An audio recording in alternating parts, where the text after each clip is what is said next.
And of course మనల్ని ఖుషి చేసే ఎన్నో రత్నాలు లాంటి చిత్రాల్ని మనకు అందించిన ఏం రత్నం గారి మాటలు ఇప్పుడు విందాము. Requesting sir to please speak.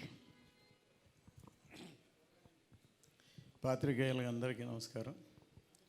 ఇంత 2-3 సార్లు కలిసినప్పుడు ఈ సినిమా కథ ఏంటి, ఈ సినిమా ఎందుకు లేట్ అయింది ఇలా అడిగేవాళ్ళు. ఇప్పుడు మేము మిమ్మల్ని అడగాలి, ఈ సినిమా మీరు చూశారు కదా, మీ ఒపీనియన్ ఏంటి, మీరు ఎలా ఎంజాయ్ చేశారు అంటే అందరు ఇక్కడికి రాగానే అందరూ కంగ్రాట్స్ చెప్పారు, అందరూ షేక్ హ్యాండ్ ఇచ్చారు.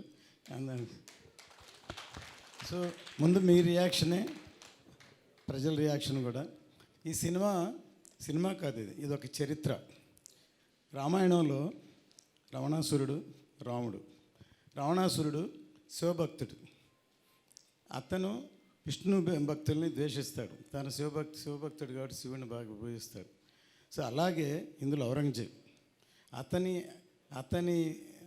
మతాన్ని, అతని అల్లాని అంత డివోషన్గా ఉంటాడు, టోపీలు కుట్టుకుంటాడు, ఏదో ఇదిగా ఉంటాడు. కానీ ప్రపంచం అంతా మేమవ్వాలి, ప్రపంచం అంతా మాది అవ్వాలని ఒక క్యారెక్టర్. అతని ఎదుర్కొనేదానికి ట్రావెల్ చేసే రివల్యూషన్ వీరుడి కథే ఈ వీరమ్మల్లు. కళ్యాణ్ గారు ఇంతవరకు పాలిటిక్స్లో ఒక ఎర్ర తువాలు వేసుకుని అలాంటి ఇంట్రడ్యూస్ చేశారు. కానీ నిజంగా ఇందులో అసలు చూస్తున్న సింహంలాగా, ఒక యోధుడిలాగా పోరాడే, అసలు అంత ఎవరైతే నాకు, ఎందుకంటే ఒక కుర్రాడు పొద్దున్న ఫోన్ చేశాడు విజయనగరం నుంచి, సార్ 40 మంది వెళ్ళి సినిమా చూసాం సార్, అసలు ఏంటి సార్ ఇది సార్ మేము కోరుకునేది కళ్యాణ్ గారిని, ప్రతి సీన్ ఎంజాయ్ చేసాం, ప్రతి సీన్ క్లాప్ కొట్టాం, ప్రతి సీన్ అసలు ఇది చేశారు. ఇవాళ మా మదర్ని తీసుకొని సినిమాకి వెళ్తున్నాను, మధ్యాహ్నం మళ్ళీ వెళ్తున్నాను అని ఫోన్ చేశాడు. సో ఇప్పుడు ఫ్యామిలీ కూడా ఈ సినిమాని చూసి ఎంజాయ్ చేస్తారు. అతను చెప్పిన దాన్ని బట్టి ఫ్యామిలీస్ వెళ్తున్నారు, పిల్లలు అందరూ చూస్తున్నారు ఈ సినిమాని. సో ఈ సినిమా ఇంకా పెద్ద హిట్ అవుతుందని రోజు రోజుకి. ఎందుకంటే కొంతమంది యాంటీ వాళ్ళు ఉన్నారు, ఏదో అదే చూస్తున్న యాంటీ ప్రచారం చేస్తున్నారు. అవన్నీ ఎవరు లెక్క చేయరు. ఖచ్చితంగా ఈ సినిమా పెద్ద హిట్ అవుతుంది. కళ్యాణ్ గారి ఇమేజ్, కళ్యాణ్ గారి అసలు ఈ సినిమాలో అసలు ఎంత కష్టపడి యాక్ట్ చేశారు, ఎంత యాక్టింగ్ అంటే ఇందులో ఎంత ఫైట్స్ ఎక్కువ ఉన్నాయి.